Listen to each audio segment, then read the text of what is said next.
Have you ever been listening to a song and really enjoying it? You thought, I hope this never ends. And then somebody skips to the next song as somebody goes back to the beginning. I hate that. I hate that. Do you? If that frustrates you, you might also not be a fan of double Lifthills on roller coasters. Wow, what a stretch, I know. So let's talk about that. Multiple Lifthills on a roller coaster can have people split, like the Smiler. And some think this is brilliant. It's basically like riding two roller coasters in one.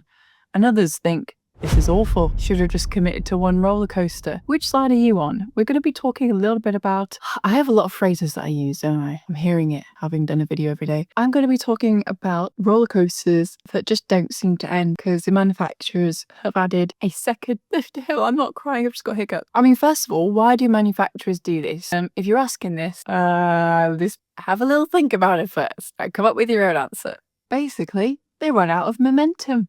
And then they've got to come back and start again, pull you up again and drop you in, potential energy and all that. You run out of it eventually unless you've turned physics off on your roller coaster. Whoever sent me one of the roller coasters from your Planet Coaster thing, did you turn physics off? So potential energy turns into kinetic energy. So when you're up here, lots of potential. And as you're moving, it's turned into kinetic energy. And that energy eventually goes somewhere else and you run out. And a lot of it often is wasted on sound energy, I would say, which is why they put sand in the tracks. Wow, nerd fact. So it makes sense if you've got a plan for a roller coaster to be a certain length or cover a certain area, then why not add a second lift hill? One of the classic examples I'm thinking of is the Ultimate at Lightwater Valley. Do you guys remember that? It was like 3 minutes long and they thought, right, we've not made it back to the station, so let's do another lift hill and do another 3-minute ride, which is so cool, isn't it? That's pretty cool.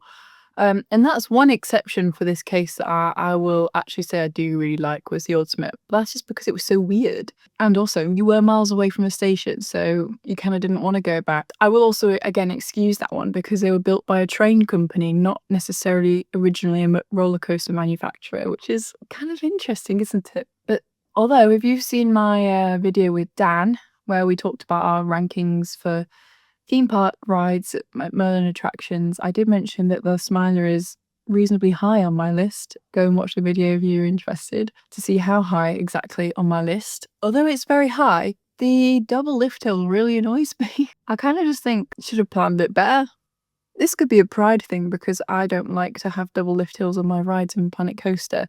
But also, I don't like making them very good anyway. But I'm on the team that it sort of... it loses that, like, momentum where you're enjoying something. It just sort of freezes and stops all of the excitement. And for somebody, if they were afraid of roller coasters, like, that first initial drop and, like, height at the top of a lift hill is meant to be the most exciting bit. And then you drop, and then you've got all the rest to live out. But if it stops and then just starts climbing again, I feel like that kind of ruins like the effect and suspense. And I'm not talking about launch coasters here, just chain lift hills. And did you clock there that Alton Towers in their own POV didn't even include the whole like break and lift section? They cut it out of their own video. Someone might disagree with me though by saying that dividing it into two actually creates like a second act, as if it were a play, with an intermission. But I don't like that. I saw Hamilton. By the time I was at the intermission, I was like, I want to go home.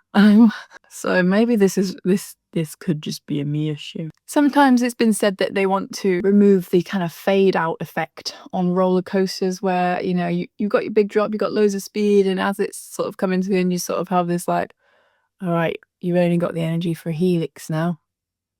Just give up. And I guess it could be used to stop that, but I keep thinking back to the classic, John Wardley classic, is Nemesis, because I think of how much speed and momentum that has and like how intense it is, and it's only got one little tiny little drop. Like, that's just incredible. And I feel like 2 lift hills is cheating. There's something that is sort of like a mechanical cheat, really, where if you're like soaring around a roller coaster, it feels like having a mechanical boost is just cheating. And it's almost like an artificial filter over your second half of your roller coaster. Am I overthinking this? Yeah, absolutely. To give a little bit of credit to theme parks, another reason that they might do this is because of structural integrity. I don't know why I said it like that. Structural integrity, where, you know, the higher you go, the more fatigue you can have, and wear and tear, wind limitations, things like that. So in order to like achieve their design and plan, they have to do 2 lift hills instead of 1. But Hyperia did it. And although I think it's more like Hyperia, they still did it. There's only 1 drop. As I'm saying this, I'm thinking if that's the outcome of a single drop, I'd rather just... I've been converted. I like the double lift hill. What do you guys think? Have you enjoyed this video? Why do I care so much? I hope you enjoyed day 12 of Theme Park Advent. We're halfway there. Whoa, we're halfway there. Whoa. I'm not gonna finish it. See you tomorrow, guys.